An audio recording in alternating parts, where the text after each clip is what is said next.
The reporting module's bar chart component is very easy to use and has a large number of customization options. We'll begin in the design panel. We'll drop a bar chart onto our report.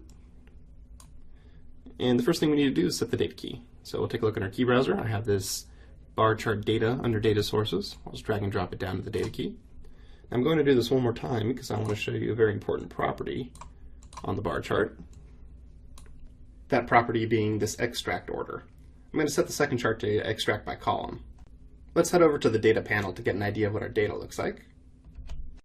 You'll see I have a static CSV here. It has 3 columns. The first is category, which just lists a couple of months. And then we have our values for our north and south areas. Back to the preview panel. You can see how these two extract orders differ. When you extract by row, the category, or the way the bars are grouped up, is determined by the first column, which in this case would be my category column. As you can see, this is why my items, or bars, are grouped by month. Each item is a separate column in my data source, so north area and south area.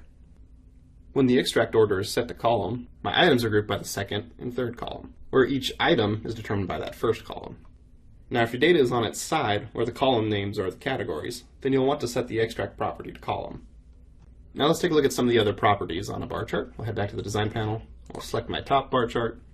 We'll head down to the property inspector. I'll make it floating just so it's easier to see everything.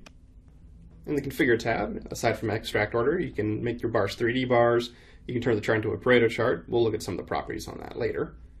You can also change the rendering style. Instead of bars, you can use stacked or layered. We'll just leave it at bars for now.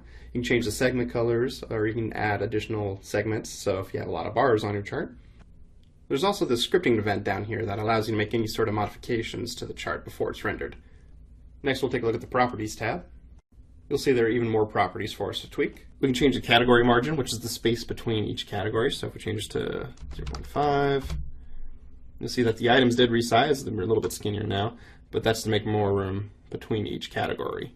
Additionally, we can add some space between each item. You can see the items went ahead and resized again, just to add some more room between each one. Set this back though. We scroll down. You see we have a couple more options for a Pareto chart, so we can hide or show that 8% line, or we can change the label on the Pareto series. We'll set the Pareto option back to false for now though. We have some access options, so we can turn auto range on or off. We can change what the high and low is for when auto range is off. The bar labels property will put a count on top of each bar, so you can very easily see the value of each bar. You can also change where the label appears on the bar. So if you want it a little bit lower, you could set it to -20, for example.